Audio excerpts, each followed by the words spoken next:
हाँ तो बच्चों, आज हम फिर से आ गए हैं आपको कक्षा 11 का मैथ पढ़ाने के लिए। आज हम पढ़ने वाले हैं प्रश्नावली 2.2 का 8वां क्वेश्चन, और ये हमारा 6वां लेक्चर होगा इस चैप्टर का। तो देखिए हमारा क्वेश्चन क्या करा है। हमारा क्वेश्चन कह रहा है कि मान लीजिए कि a बराबर एक्स वाई जेड और b बराबर 1 2 a से b के या फिर a से b में संबंधों की संख्या ज्ञात कीजिए। ए से बी में आपको क्या करना है, संबंधों की संख्या को ज्ञात करना है। ठीक है, तो चलिए सॉल्व करते हैं। देखिए सबसे पहले दिया आपका, यानी कितने संबंध बनेंगे इसी का हमें क्या करना है, ए और बी में कितने संबंध बन सकते हैं इसी का संख्या ज्ञात करना है। ठीक है, देखिए दिया ए बराबर दिया हमारे पास एक्स वाई जेड, बी बराबर दिया हमारे पास 1 2। ठीक है, तो हम क्या करेंगे, ए क्रॉस बी हम क्या करेंगे, निकाल लेंगे। यानी दोनों के बीच कितने संबंध बनेंगे, यानी दोनों में कितना संख्या होगा, यानी ए क्रॉस बी में कितना संख्या रहेगा, हम इसको क्या करेंगे, ज्ञात कर लेंगे। तो देखिए क्या होगा हमारे पास, एक्स का 1 के साथ होगा तो एक्स का 1, एक्स का 2 के साथ होगा एक्स का 2, y का 1 के साथ होगा तो y का 1, y का 2 के साथ होगा तो y का 2, z का 1 के साथ होगा z का 1, z का 2 के साथ होगा तो z का 2। ठीक, यानी देखिए इसमें 1 2 3 4 5 6। ठीक है, ये हम कह सकते हैं कि ए क्रॉस बी में अवयवों की संख्या कितनी है, 6 है।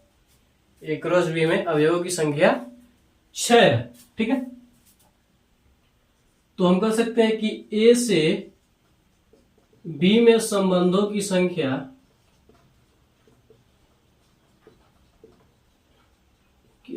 बराबर क्या होगा, ए क्रॉस बी के उप समुच्चयों की संख्या।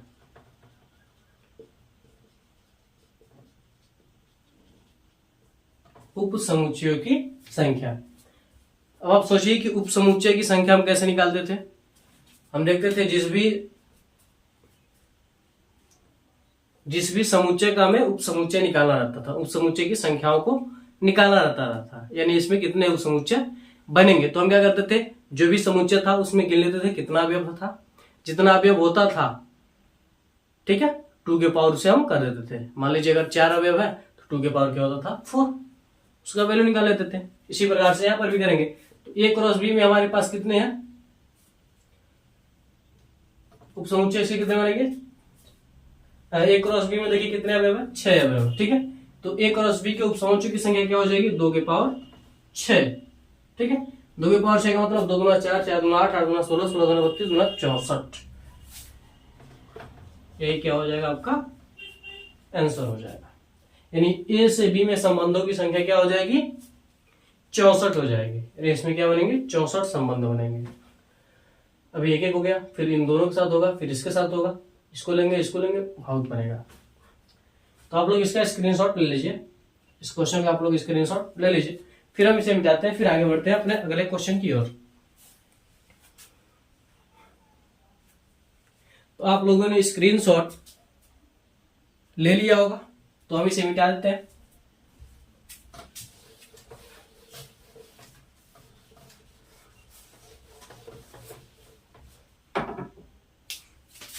अब आते हैं 9वें क्वेश्चन पर। 9वां क्वेश्चन देखिए हमारा क्या करा कि मान लीजिए कि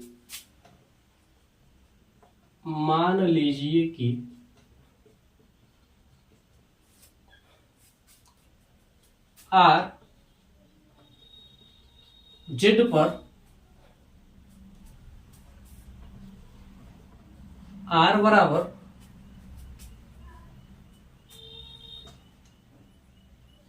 ए comma B such that A B belongs to Z, और करा कि ए माइनस बी एक पूर्णांक है।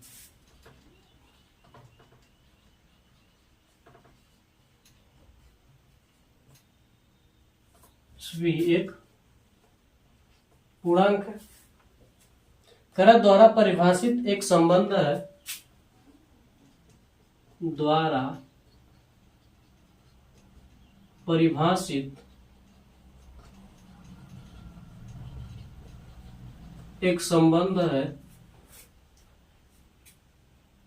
आर के प्रांत तथा परिसर ज्ञात कीजिए। आर के प्रांत तथा परिसर ज्ञात कीजिए। ठीक है, इसको हम सॉल्व करते हैं। ठीक है, देखिए जो हमारा संबंध आर है वह आर क्या करा कि ए कामा बी सच डेट ए माइनस बी एक पूर्णांक है,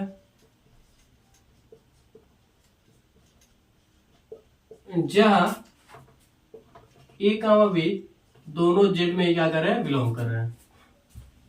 ठीक है, ए कामा बी दोनों क्या कर रहे हैं, जेड में बिलोंग कर रहे हैं। ठीक है, मान लीजिए हमारा क्या हो गया, आर बन गया हमारा। ठीक है, मान लेते हैं, चलिए इसको छोड़िए, यहां पर आ जाइए। ठीक है, मान लेते हैं ए की जगह पर हमारा क्या है, 2 है। ठीक है, बी की जगह पर 3 है। चलिए अगर हम एक 2 बना ले, जेड 1 करेगा, मान लीजिए 1। देखिए मान लेते हैं ए की जगह पर 1 है और बी की जगह पर क्या है, 2 है, तो क्या होगा, -1। ये क्या है, पूर्णांक है। देखिए ए माइनस बी क्या है, पूर्णांक है आपका। अब मान लेते हैं इसी को 2 - 3, तो क्या होगा, -1 होगा। ठीक है, और कुछ मान लेते हैं, 2 - 5 मान लेते हैं, तो क्या होगा, -3।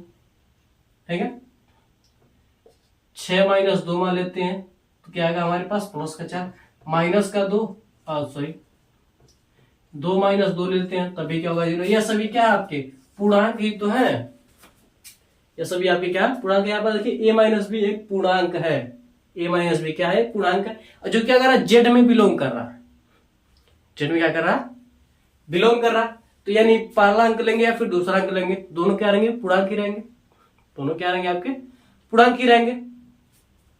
ठीक है, मान जो आएगा इसका क्या होगा, पूर्णांक ही तो होगा। तो जब पूर्णांक होगा तो जो जेड रहेगा, यानी हम कह सकते हैं आर के या फिर आर का प्रांत, आर के प्रांत बराबर क्या हो जाएंगे हमारे पास, सीधे सीधे जेड हो जाएगा, क्योंकि जेड क्या है, पूर्णांक है। जो भी आप घटाएंगे, ठीक है, यहां पर माइनस है, तो घटाएंगे तो क्या होगा, पूर्णांक निकलेगा। ठीक है, परिमेय संख्या है फिर अपरिमेय संख्या थोड़ी निकलेगा, पूर्णांक निकलेगा। पूर्णांक निकलेगा तो जेड हो जाएगा। इसी प्रकार से आर का परिसर जो होगा, यह भी क्या हो जाएगा, आपका जेड ही होगा। ठीक है, क्योंकि दोनों चाहे आप एक्स के निकाले या चाहे आप ए के निकाले चाहे बी के निकाले, दोनों मान क्या निकलेंगे आपके, निकलेंगे। ठीक है, आप लोग इसका स्क्रीनशॉट ले लीजिए, यानी आर के प्रांत भी जेड और आर का परिसर भी क्या होगा, जेड ही होगा। आप लोग इसका स्क्रीनशॉट ले लीजिए। थोड़ा सा कंफ्यूजन हो गई होगी आपको, एक बार और आप देख लीजिएगा, थोड़ा सा ज्यादा समझने की कोशिश कीजिएगा। तो ये कहने का मतलब है ए भी है, ए माइनस बी क्या है, एक पूर्णांक है। ए माइनस बी क्या है, पूर्णांक है। ठीक है, और A B belongs to Z. A और बी का जो ए और जब ए में से हम बी को जब क्या करेंगे, घटाएंगे, क्या आएगा, पूर्णांक आएगा। क्या आएगा, पूर्णांक आएगा। और जो ए और बी है वो क्या है, जेड से बिलोंग कर रहा है। जेड से क्या कर रहा है, बिलोंग कर रहा है। मान लीजिए जेड क्या हमारे पास एक पूर्णांकों की संख्या ही हो गई। मान लीजिए अगर क्या हमारे पास जेड बराबर क्या है, पूर्णांक की संख्या ही हो गई। मान लीजिए -1 माइनस वाले हो गए, 0 हो गया, प्लस वाले हो गए। ठीक, सभी संख्या आ जाएंगे। क्या हो गए, हमारे सभी संख्या आ जाएंगे। तो देखिए इसमें से अगर हम क्या करेंगे, किसी को हटाएंगे तो भी क्या आएगा, पूर्णांक ही आएगा, इसलिए क्या आएगा हमारे पास, जेड ही आएगा। तो आप लोग इसका स्क्रीनशॉट ले लीजिए। तो अगर ये वीडियो आपको अच्छा लगा हो तो आप हमारे वीडियो को लाइक करके अपने दोस्तों में शेयर कर दीजिए और हमारे चैनल को सब्सक्राइब करके बेल आइकन को जरूर दबा लीजिए, ताकि हमारा कोई भी वीडियो आप तक तुरंत ही पहुंचे। तो मिलते हैं अगली वीडियो में। जय भारत।